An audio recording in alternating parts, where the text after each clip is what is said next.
Hoje é 23 de novembro de 2018, uma sexta-feira, quase 16 horas, Casual Day. Aliás, a continuação de um desses dias de descanso que já se prolonga, tal descanso, há uma semana. E o paulista aproveita para tresdobrar o descanso.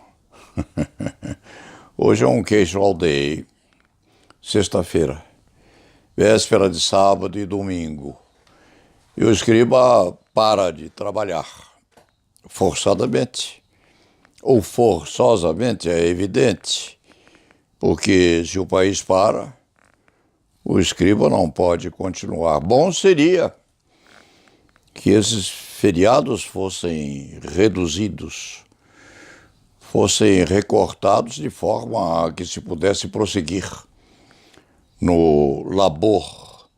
Aliás, um eminentíssimo professor na Pontifícia Universidade Católica de São Paulo afirmou outro dia, naquele programa muito respeitado, Jornal da Cultura, que o fato de existir esses feriados não prejudica coisa alguma o trabalho, a atividade laborativa dos brasileiros, porque as grandes empresas se recompõem e adaptam as suas pausas aos feriados adjacentes. Não é bem assim, não. Isso pode não ter reflexos na economia, ou na exportação, importação, o que é duvidoso. Mas na área da justiça tem reflexos absolutamente desastrosos. Era importante, sim, que um novo presidente eleito, nós o temos, e vamos adicionar uma colaboração ao novo presidente dentro de um contexto razoável.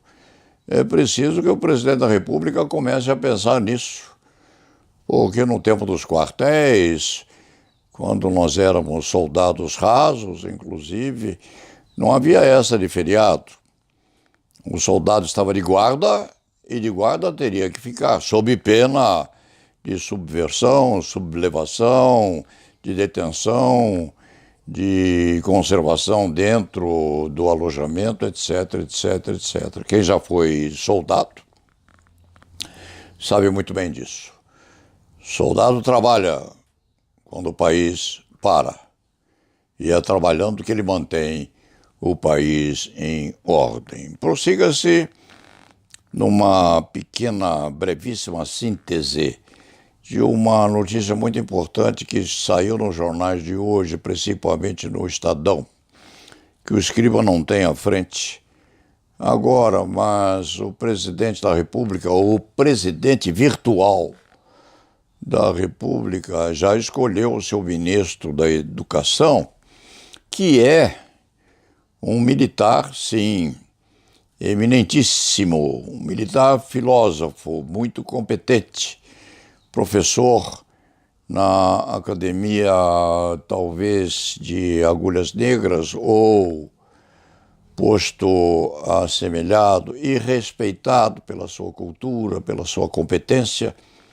Nessa medida, e na medida em que já educou e foi proficiente na educação dos militares, há de sê-lo também, enquanto preside a educação dita civil no nosso país. Que Deus o guarde e o ajude. A propósito, o escriba conhece muito bem os antecedentes do militarismo, sabe que, a par de defeitos com os quais o escrivinhador não concorda, o militarismo tem qualidades subjacentes. Por exemplo, disciplina, ordem, obrigação de ser leal, ético, de obediência aos regulamentos, de acordar ao toque do clarim e de dormir também ao toque do clarim, acorde e durma, segundo os clarins. E o escrevinhador se lembra também, se recorda, de que teve 2 militares na sua vida pregressa. O primeiro, um antepassado, Major João Leite, de Minas Gerais. Era militar, sim, porque lutou na Revolução Constitucionalista, lá nas Minas Gerais. João Leitinho pegou os fuzis para defender Minas Gerais, naquela classificação separatista que os historiadores conhecem muito melhor do que este escriba. Era o Major João Leite, de Muzambinho. Foi o primeiro militar que este escrevinhador teve na família por parte de pai. Não, por parte de mãe, porque por parte de pai ele se recorda também de que teve um parente próximo que pertencia à Força Expedicionária Brasileira. Era ou fora professor na Academia Militar de Agulhas Negras, ou seria depois, e foi mandado à Itália para lutar em Monte Castelo. Os americanos receberam os expedicionários brasileiros, começaram por lhes retirar uma parte da dentição posta com defeito e depois prosseguiram substituindo as botas, que tinham algumas um monte de papelão no solado, para permitir que os nossos expedicionários morressem em batalha lá na velha Itália dos Doges. Era esse militar, sim, parente próximo deste antiquérrimo escrevinhador. Foi e voltou vivo. Retornou com uma suástica de lembrança, uma Luger, que este antigo escriba pôde ver, lembra-se bem daquela arma, tinha 9, 10, 11 anos quando a viu, foi trazida como lembrança de guerra, e aquele militar que voltou honrado, sim, da batalha da Força Expedicionária Brasileira, retornou com depressão profunda. Então, este advogado criminal teve 2 militares na sua vida pregressa. Um militar de fancaria, Major João Leitinho. O outro, um militar realmente integrante das Forças Armadas Brasileiras, cujo nome agora não importa. Mas dos 2 se recorda muito bem, e de uma terceira etapa em que foi soldado raso no Exército Brasileiro. Ali sofreu muito, sofreu bastante. E sofreu tanto que se rebelou. E no dia do juramento à bandeira, época coincidente aquele dia com o suicídio de Getúlio Dornelles Vargas, já se vê como este antigo bruxo da advocacia criminal é antigo. Ele colou o grau no exército como soldado no dia em que Getúlio Dornelles Vargas se matou.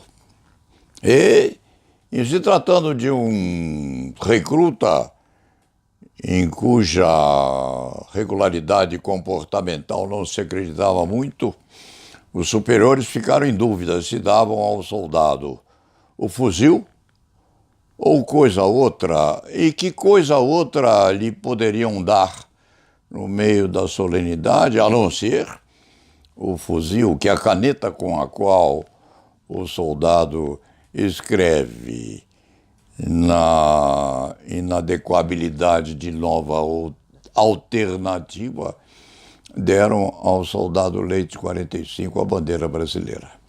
Então, Este soldado conhece muito bem a disciplina e a regularidade das exigências de comportamento adequado no Exército Brasileiro. Isso significa, caro novo presidente da República, que de repente a nomeação desse militar respeitadíssimo, filósofo nas Forças Armadas, educador de soldados, na medida em que esse homem foi nomeado ministro da Educação no nosso Brasil, dele poderes, ele há de tê-los suficientes para que bata os dois lados dos coturnos e ponha ordem naquele Ministério da Educação.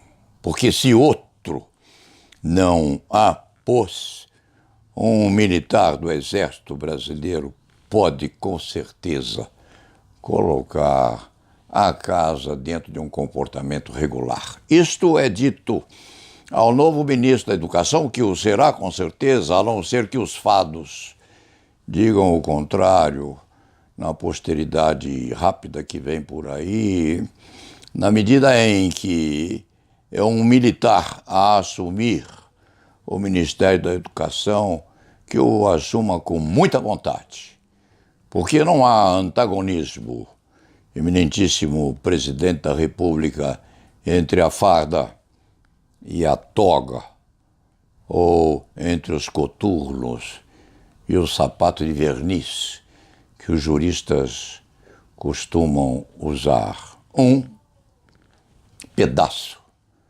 respeita o outro e pede e precisa de respeitabilidade. A advocacia brasileira está sendo destruída.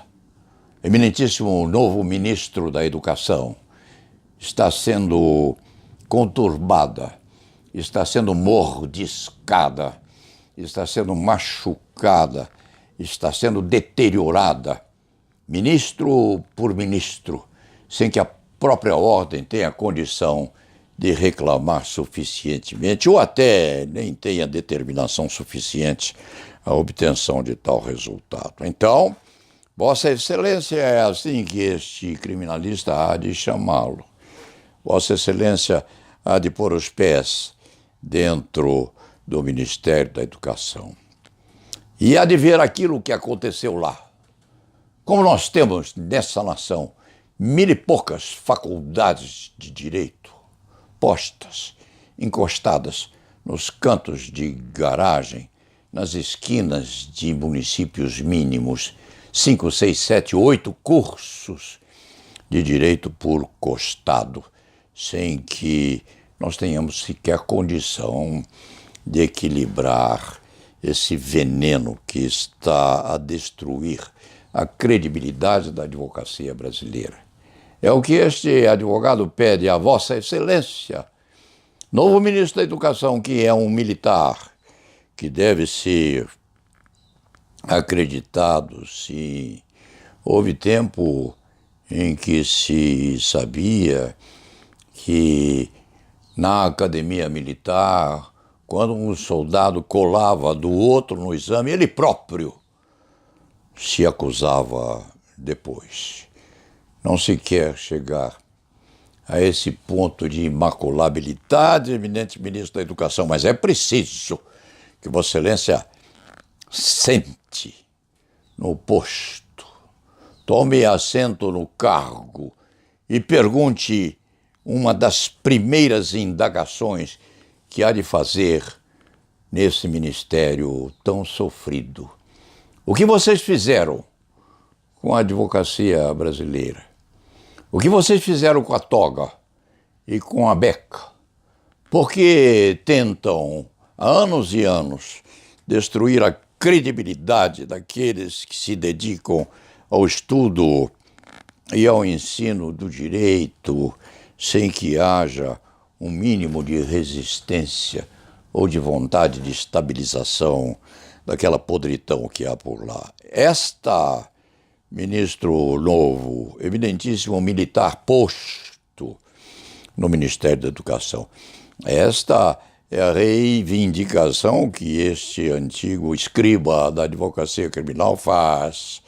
E há de acompanhar Vossa Excelência, sim, lado a lado, dia a dia, a ver se o fato de ter empunhado, quando jurou a bandeira, há não se sabe quantos anos atrás, de ter empunhado a bandeira em vez de empunhar a baioneta, a ver se aquilo, eminentíssimo ministro da Educação Militar Diferenciado do Exército Brasileiro, a ver se havia razão em que o soldado Leite empunhasse a bandeira e não a baioneta. Havemos de ver se faltando, nesses anos que vieram por aí, se faltando a vigilância da caneta sobre a expectativa de derruição da credibilidade da advocacia,